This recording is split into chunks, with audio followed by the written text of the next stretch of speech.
Baiklah, perkenalkan nama saya Aprianto Kisleptendian dengan NIM 2020 31062 dari kelas B. Di sini saya akan membahas mengenai data komunikasi model, protokol, ISO 7 layer, dan TCP atau IP. Pengertian TCP atau IP. TCP atau IP singkatan dari Transmission Control Protocol atau Internet Protocol adalah standar komunikasi data yang digunakan oleh komunikasi internet dalam proses tukar-menukar data dari satu komputer ke komputer lain di dalam jaringan internet. Protokol ini tidak dapat berdiri sendiri, karena memang protokol ini berupa kumpulan protokol atau protokol suite. Protokol ini juga merupakan protokol yang paling banyak digunakan saat ini. Data tersebut diimplementasikan dalam bentuk perangkat lunak atau software di sistem operasi. Istilah perangkat lunak ini disebut TCP atau IP stack. TCP atau IP adalah standar jaringan terbuka yang bersifat independen terhadap mekanisme transport jaringan fisik yang digunakan, sehingga dapat digunakan di mana saja. Protokol ini menggunakan skema pengalamatan disebut sebagai alamat IP atau IP address yang mengizinkan hingga beberapa ratus juta komputer untuk dapat saling berhubungan satu sama lainnya di internet. Selanjutnya, protokol ini juga bersifat routable, yang berarti protokol ini cocok untuk menghubungkan sistem-sistem berbeda seperti Microsoft Windows dan keluarga Unix untuk membentuk jaringan yang heterogen. Selanjutnya, IP protokol. IP protokol adalah protokol standar yang digunakan untuk mengkomunikasikan data melalui berbagai jenis perangkat dan layer. Pengiriman data dilakukan dengan sistem per paket atau per connection. Selanjutnya, sistem ini menjamin keutuhan data dan mencegah terjadinya kekurangan ataupun duplikasi data. Ada beragam protokol yang biasa digunakan, yang umumnya adalah TCP, UDP, dan ICMP. Selanjutnya, model TCP atau IP memiliki 4 layer. Yang pertama, layer 4 atau application layer. Layer ini berfungsi untuk menyediakan akses aplikasi terhadap jaringan TCP atau IP. Layer ini menangani high-level protokol, representasi data, proses encoding, dan dialog kontrol yang memungkinkan terjadinya komunikasi antar aplikasi jaringan. Selanjutnya ada protokol lapisan aplikasi. Protokol lapisan aplikasi bertanggung jawab menyediakan akses aplikasi terhadap layanan jaringan TCP atau IP yang mencakup Dynamic Host Configuration Protocol atau disingkat DHCP. Selanjutnya Domain Name System atau DNS. Selanjutnya ada Hypertext Transfer Protocol atau HTTP. Selanjutnya File Transfer Protocol atau FTP. Selanjutnya Telnet Simple Mail Transfer Protocol atau SMTP. Selanjutnya Simple Network Management Protocol atau SNMP. Selanjutnya, dalam beberapa implementasi stack protokol, seperti halnya Microsoft TCP atau IP, protokol-protokol lapisan aplikasi berinteraksi dengan menggunakan antarmuka Windows Sockets atau WinSock atau NetBIOS over TCP atau IP NetBT. Selanjutnya, DNS atau Domain Name System adalah protokol standar dalam komputer yang digunakan untuk pertukaran data antar komputer dalam jaringan internet.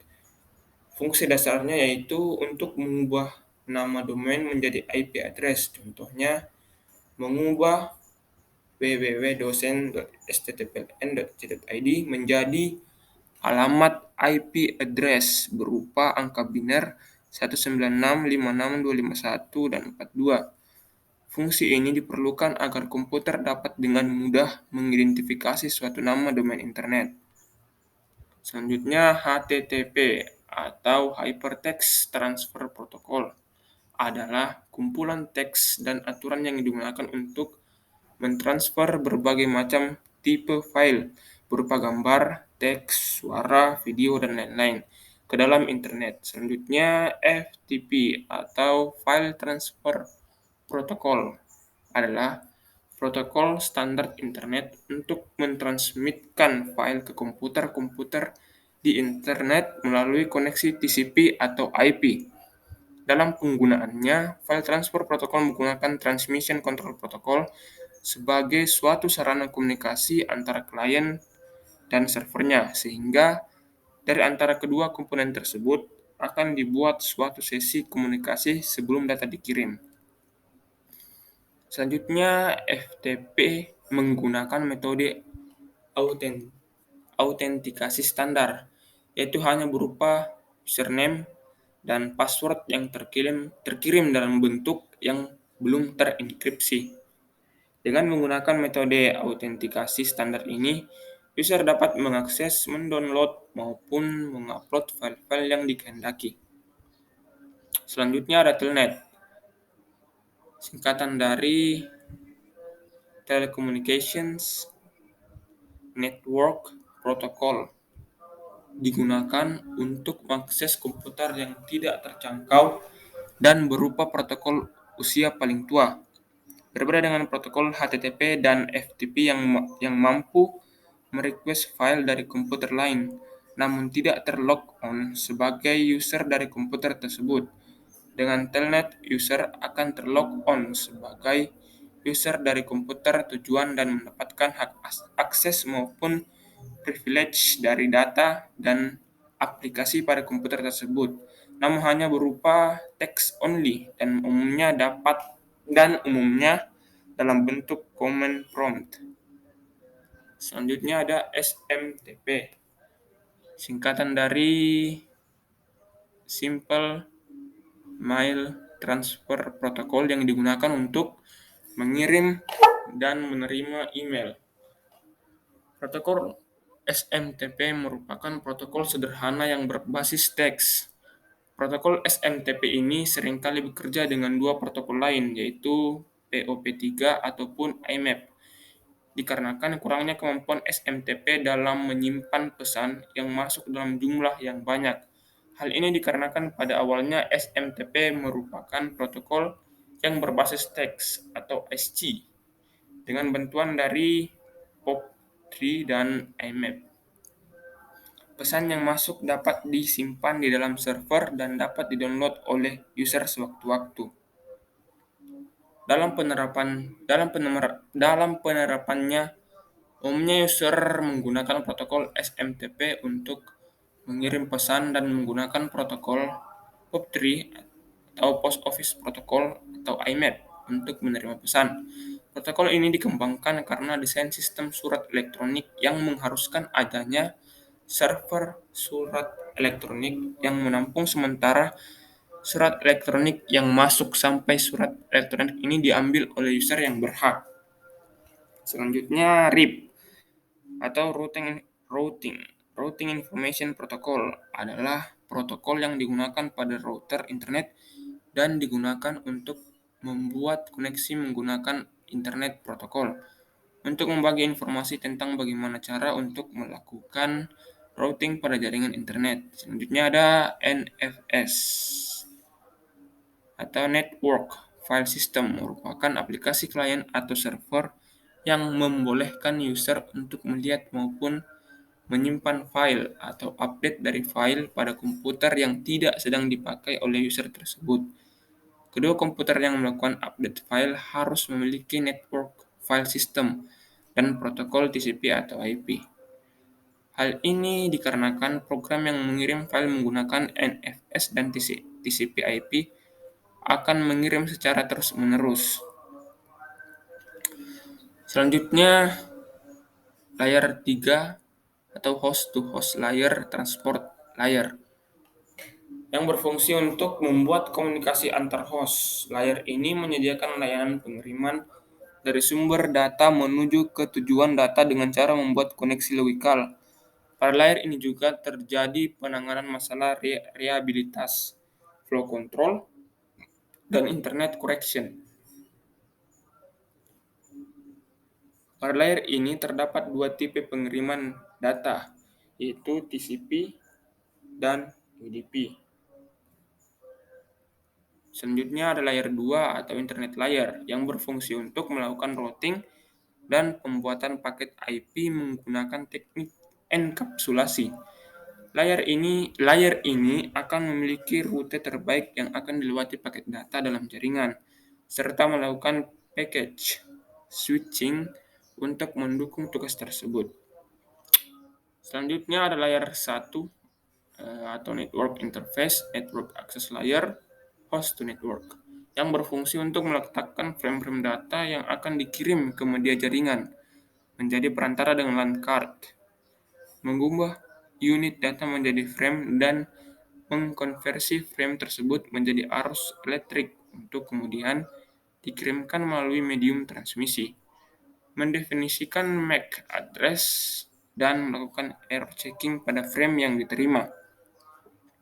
Selanjutnya ada fungsi protokol. Secara umum, fungsi protokol adalah menghubungkan pengirim dan penerima dalam berkomunikasi serta dalam bertukar informasi agar dapat berjalan dengan baik dan akurat. Pertama, fragmentasi dan reassembly. Fragmentasi adalah membagi informasi yang dikirim menjadi beberapa paket data. Proses ini terjadi di sisi pengirim informasi. Reassembly adalah proses menggabungkan lagi paket-paket tersebut menjadi satu paket lengkap. Proses ini terjadi di sisi penerima informasi. Yang kedua, encapsulation. Fungsi dari encapsulation adalah melengkapi informasi yang akan dikirimkan dengan address, kode-kode koreksi, dan lain-lain. Selanjutnya, paket data ini dinamakan frame. Selanjutnya ada 3 kategori kontrol dalam enkapsulasi data. Yang pertama, alamat yang berisi pengirim atau penerima. Kedua, kode pendeteksi kesalahan, misalnya memeriksa urutan frame.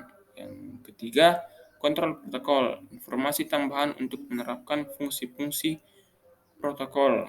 Protokol dengan fungsi ini antara lain TFTP, HDLC, Frame Relay, ATM, AAS5, LLC, IEEE 802.3, dan IEEE 802.11. Yang ketiga, connection control. Fungsi dari connection control adalah membangun hubungan komunikasi dari transmitter ke receiver, termasuk dalam pengiriman data dan mengakhiri hubungan. Terjadi 3 phase saat koneksi terjadi. Pertama, penetapan koneksi, kedua, perpindahan data, dan yang ketiga, penghentian koneksi. Yang keempat, flow control. Flow control fungsi mengatur perjalanan data dari transmitter ke receiver. Harus memiliki fitur stop and wait. Artinya masing-masing PDU harus diakui sebagai pengiriman berikutnya. Yang kelima, error control. Pengiriman data tidak terlepas dari kesalahan, baik dalam proses pengiriman maupun penerimaan. Fungsi error control adalah mengontrol terjadinya kesalahan yang terjadi pada waktu data dikirimkan. Selanjutnya ada transmission service. Fungsi transmission service adalah memberi pelayanan komunikasi data yang berkaitan dengan prioritas dan keamanan serta perlindungan data. Misalnya pengaturan batas koneksi, prioritas paket, mutu jaringan, atau dengan mengeset minimum maksimum gateway timeout, dan membatasi akses paket dan sebagainya. TCP/IP pun mempunyai beberapa layer. Yang pertama, IP atau Internet Protocol yang berperan dalam pentransmisian paket data dari node ke node. IP mendahului setiap paket data berdasarkan 4 bit atau versi IPv4, alamat tujuan atau nomor IP. Internet Authorities menciptakan range angka untuk organisasi yang berbeda. Yang kedua, TCP atau Transmission Transfer Protocol berperan di dalam memperbaiki pengiriman data yang benar dari suatu klien ke server. Data dapat hilang di tengah-tengah jaringan. TCP dapat mendeteksi error atau data yang hilang dan kemudian melakukan transmisi ulang sampai data diterima dengan benar dan lengkap. Soket yang ketiga ada sockets, yaitu merupakan nama yang diberikan kepada subrutin paket yang menyediakan akses ke TCP/IP pada kebanyakan sistem. Enkapsulasi data di TCP/IP. Tahap pertama, membentuk dan mengenkapsulasi application data dengan header layer application yang dibutuhkan. Misalnya pesan 200 oke di HTTP yang dibalas oleh HTTP header dan diikuti oleh sebagian konten web. Tahap yang kedua, mengenkapsulasi data dari application layer ke header transport layer. Di sini menggunakan TCP untuk HTTP atau UDP untuk DNS. Tahap yang ketiga, data dari transport layer dienkapsulasi ke dalam IP header. Tahap yang keempat, IP header kemudian dienkapsulasi dengan membungkusnya dengan Ethernet header dan Ethernet trailer. Tahap yang kelima mengirim sinyal bit yang nantinya akan diterjemahkan oleh perangkat penerima dan menghasilkan Ethernet frame kembali dan dienkapsulasi pun dilakukan.